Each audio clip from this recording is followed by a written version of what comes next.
Hi, I'm Holly, and I'm the primary teacher and author here at Study with Friends. My education is from a Reformed theological seminary, so you'll see that come through as we teach and study together. But on occasion, I'll introduce concepts from other doctrines when I think they shed light on the material, just so that we can have a well-rounded understanding of lots of different perspectives on the text. We strongly believe that you should know and understand who's teaching you the Bible. And so you can learn more about me at studywithfriends.org or zondervan.com. We're just really glad you're here.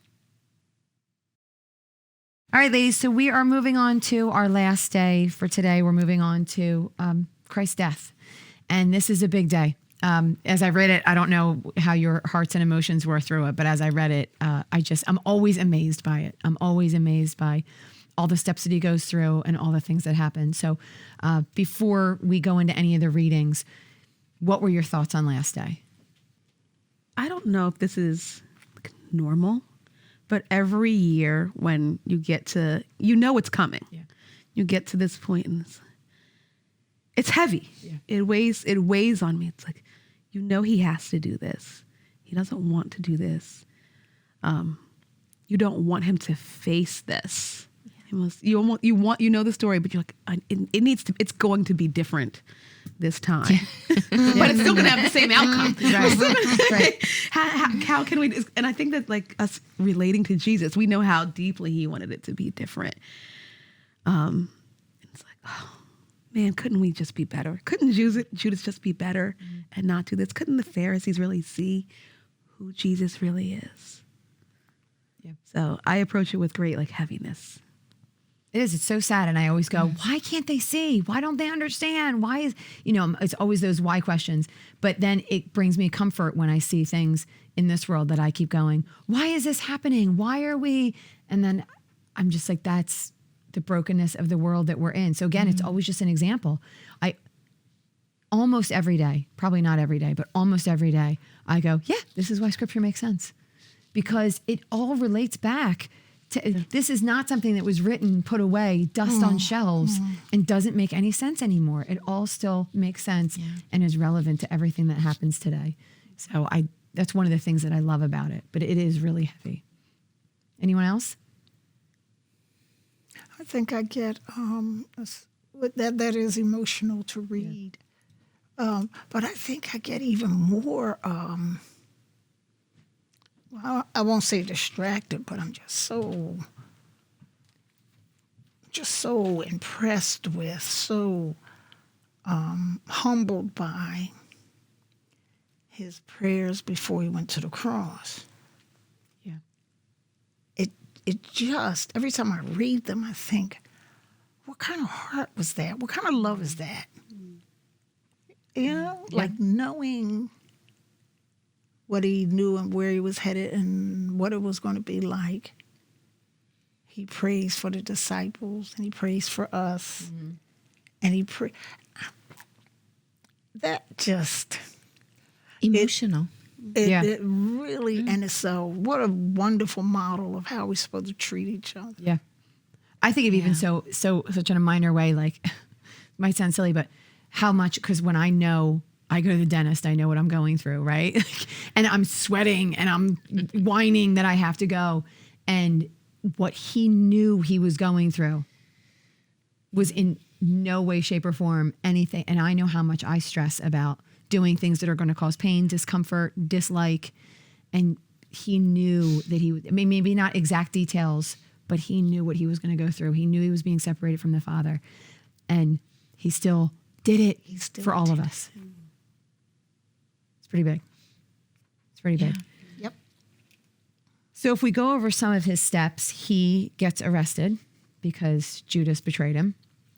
And he is arrested, and Peter tries to cuts off the one guy's ear. And even in that, so if you guys read some of the scripture that's here, Peter cuts off someone's ear. And did you guys remember what Jesus does? Puts it back. Yes. He heals it. And they still take him in. So they see a healing right in front of them, and they still take them in. So I think to myself, nothing could deter these guys from doing what they were going to do. Didn't he wash Judas's feet? He did. He knew what Judas was And gonna Judas do. betrayed him. Mm-hmm. He did that, Yep. and he washed his feet. Yeah. He loved him anyway, knowing that he Loved was him. going to be. He did. Oof. Yeah, it's amazing. Yep. Yeah. I love that Jesus says to Peter, put your sword into the sheath. Shall I not drink the cup that the Father has given me? Yep. Which is it's him telling like this is gonna This is happening. anyway. It's happening. Yeah. Yeah. So he gets arrested and he goes to the chief priests and the elders, which are the people that are in charge of the nation of Israel. And they question him. They mock him. They spit on him. And he's silent. And then they send him to Herod. So they say he blasphemies and they want to condemn him to death. And then they send him to Herod. I'm sorry, they send him to Pilate. Excuse me. They send him to Pilate. And I love that Pilate's consistently like, I see no guilt in him.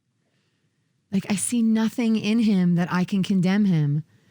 And I'm just always baffled. Then why did you do it? And obviously it was to fulfill prophecy. But why did you do it? You see nothing in him that can condemn him. And then he tries to send him to Herod because he can't find anything. He sends him to Herod. So he goes through all of these because he's innocent, obviously. So he goes through all these places. And then they bring him back to Pilate and they scourge him.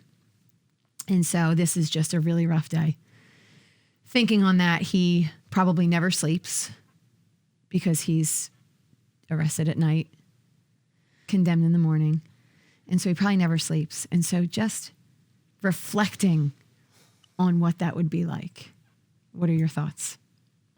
Yeah. It's I like s- knowing, well, it's not even remotely like, but the only thing that I can imagine is, you have to go through labor. You know the baby's coming, but you got to do the labor part. Like you can't say push it back and I'll get back to you next year. Yeah. I don't want to do this right now. I don't want to do this. I don't want Skip this part. And we do Never everything we mind. can to skip that part. I changed my really mind. So So take something like that, like how you feel, knowing, oh God, I gotta go through this labor though.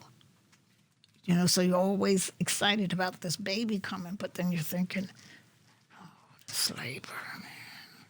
You know? So put an exponent on that, you know, like Yeah. many times larger than that. That's where I think he might have been like, I know, I know what's going to be on the other side of this. And so after he comes back to Pilate, I know, Amy, I have you doing the last reading for us.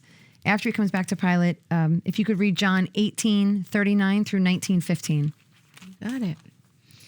But you have a custom that I should release one man for you at the Passover. So do you want me to release to you the King of the Jews? They cried out again, not this man, but Barabbas. Now Barabbas was a robber. Chapter 19. Then Pilate took Jesus and flogged him, and the soldiers twisted together a crown of thorns and put it on his head and arrayed him in a purple robe. They came up to him saying, Hail, King of the Jews, and struck him with their hands. Pilate went out again and said to them, See, I am bringing him out to you, that you may know that I find no guilt in him. So Jesus came out wearing the crown of thorns and the purple robe. Pilate said to them, Behold the man. When the chief priests and the officers saw him, they cried out, Crucify him, crucify him.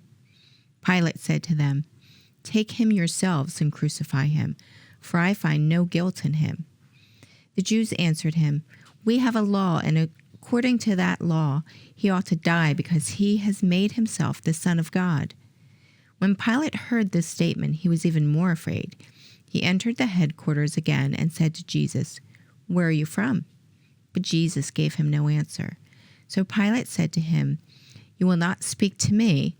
Do you not know that I have authority to release you and authority to crucify you? Jesus answered him, You would have no authority over me at all unless it had been given you from above. Therefore, he who delivered me over to you has the greater sin. From then on, Pilate sought to release him, but the Jews cried out, "If you release this man, you are not Caesar's friend. Everyone who makes himself a king opposes Caesar." So when Pilate heard these words, he brought Jesus out and sat down on the judgment seat at a place called the Stone Pavement, and in Aramaic, Gabbatha. Now it was the day of preparation of the Passover. It was about the 6th hour. He said to the Jews, "Behold your king." They cried out, away with him, crucify him." Pilate said to them, "Shall I crucify your king?" The chief priests answered, "We have no king but Caesar." Thank you. That was John 18:39 through 19:15. There's so much in there. So much in there. Yeah. So I want to kind of start at the beginning where he says, do you wish, this is Pilate speaking, "Do you wish that I release for you the king of the Jews?" Do you think it's ironic that he called him the king of the Jews? No, I think that he was speaking truth to them that they didn't see. He was their king. He is our king. Yeah. Pilate saw who he was. He also later said, "I find no fault in him." He is who he says he is. He's saying to him, like, "Look, you should see this." He's giving you evidence, but you don't see it. Yeah. I'm telling you as an outsider, I see it. Yeah. I agree with you. I think that is so telling that he says, and he says it more than once. And then we see right after that, they dress him like a king. Yep. Mocking, but they dress him like a king. Mocking, yes. And so I think it's just, you're an outsider looking in says on more than one occasion that he's the king of the Jews. And I believe where on his headstone, it says King of the Jews. And so it's so fascinating how things line up like that. Like this is when my brain is always just exploding because that's exactly what he is. They condemned him. And yet an outsider said, "I know exactly who he is to you guys." And it's still speaking a little bit of prophecy because through his resurrection, like he's king of the Jews, but it's also God, showing his authority over everyone because of his resurrection. We're all united, the Jews and the Gentiles. Yeah. And so he's saying, as a Gentile, I believe. So then why do you think that Pilate scourged him? That I didn't understand because he's showing he understands, he knows who he is. So why is he rejecting him? Because that's his own rejection. Yeah, I feel like he did that just to give the people a little something. Okay, all right, you want crucified, I'll do this. That should be good enough. And I don't know if that's true or not, but Caesar, I don't think he wanted to answer to Caesar. So that's a little bit like what we were talking about earlier. Do you do what you know is right, or do you color within the lines? And he decided to color within the lines. He's like, well, I know who he is, like you just said, but I don't want to answer to Caesar. So he made his choice. And he also tried to avoid it. I'm going to hand him over to Herod and let Herod deal with it. If Herod will do it, I don't even have to worry about it. Right. Well, everyone consistently washed their hands of it because the Israelites did the same thing. They were like, we're not going to do it. We're going to give him to you and make you do it. And Pilate was like, no, I'm going to make Herod do it. And Herod was like, no, I'm going to make you do it. Right. So they all kept passing him on from person to person, and because no one wanted to do it. No one wanted his blood on their hands, which is understandable. Yeah. So I agree with you that they were trying to pacify the people, and maybe even that they wouldn't then condemn him to death if they pacified him by scourging him, because that was something I could never understand either. Right. If Pilate says right before he scourges him, I don't find any guilt in him. So then why would you punish him? So it can only be his fear of man. Yeah. Or it could possibly be, I should say, his fear of man that would cause him to do that. Yeah. And then everyone is out mocking him.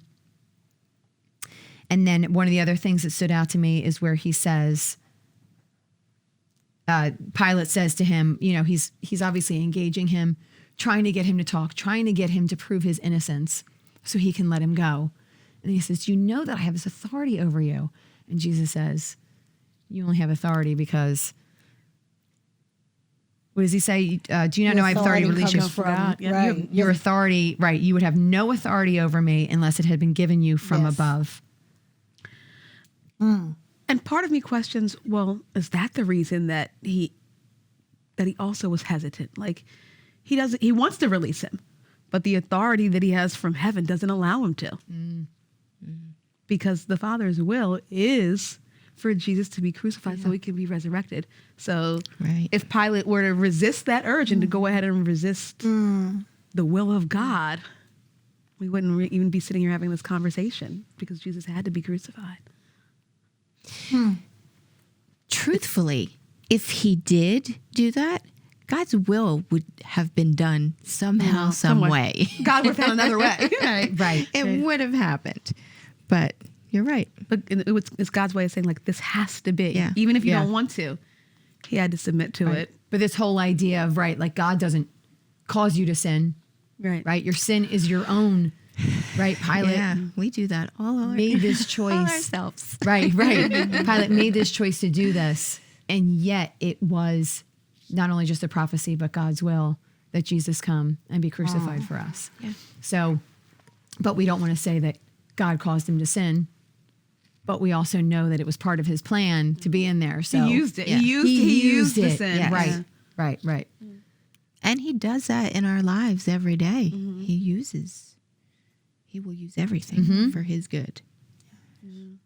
And then following that, this is another one of my lines that I love. For this reason, he who delivered me has the greater sin. What does that mean?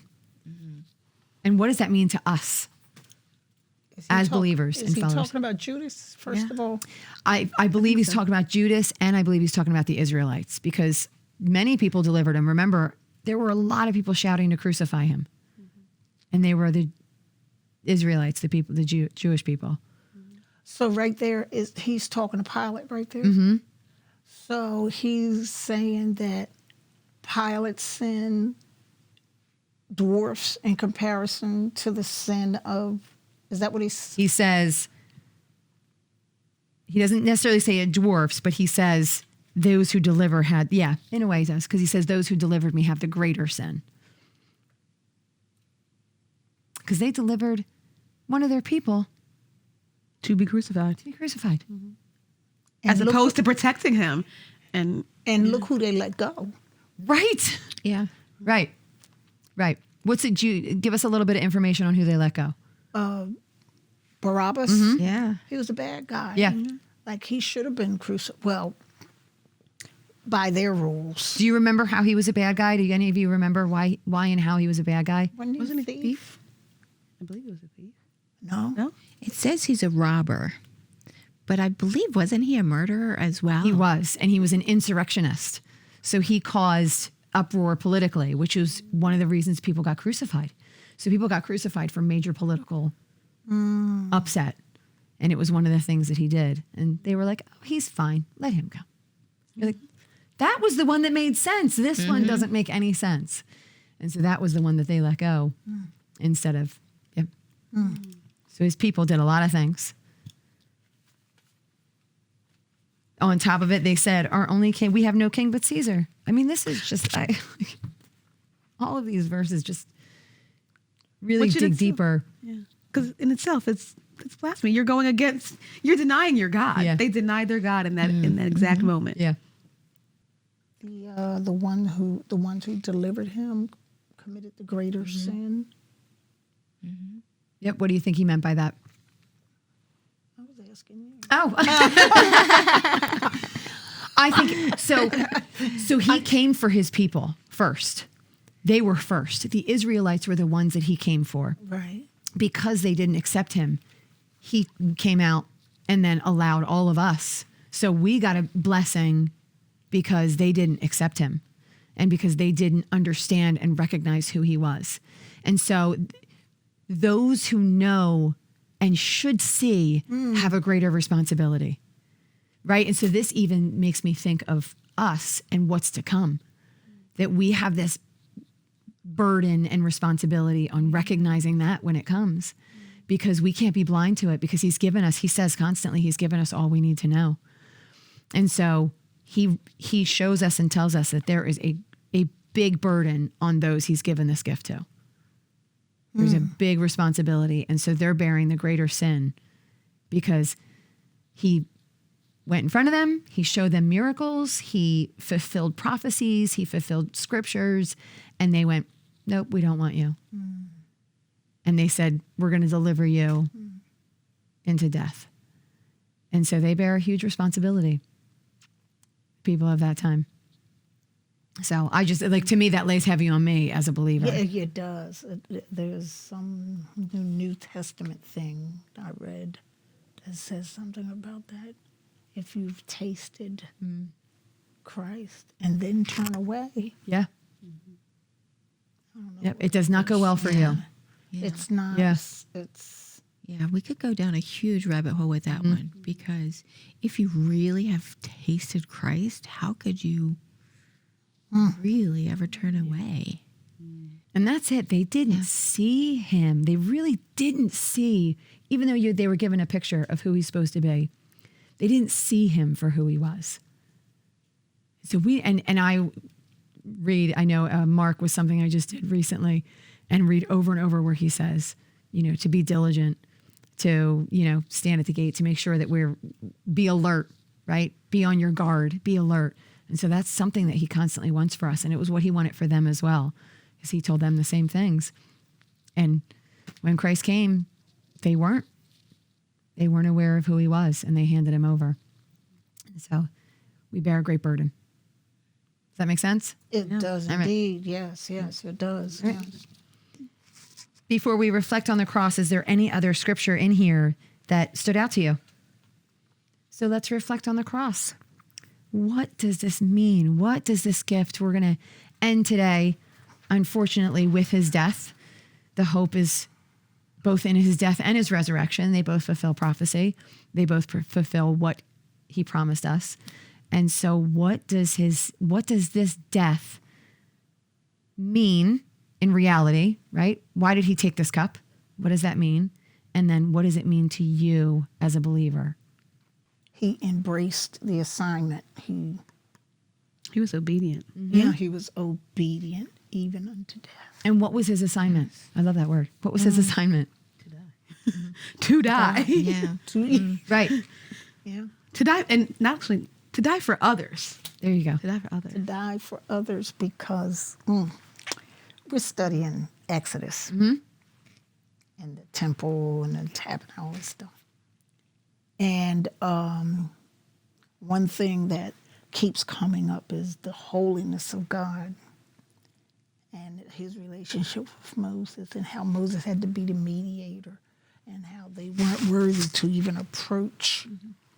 We're not worthy to even approach our God.